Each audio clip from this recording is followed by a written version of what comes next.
Nah.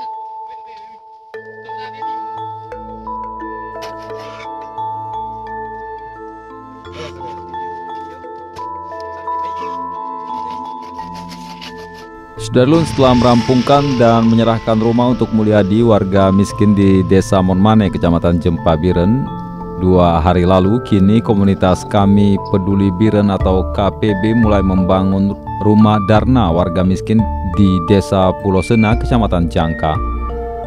Mulyadi dan Darna sebelumnya menetap di rumah reot dan sangat menyedihkan. Kini Mulyadi bersama istri dan 2 putranya telah menetap di rumah baru yang sangat layak huni.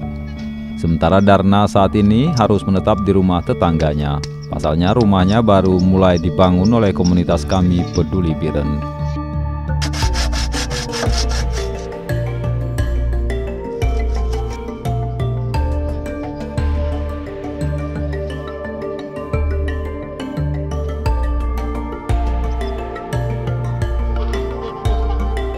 Terbang.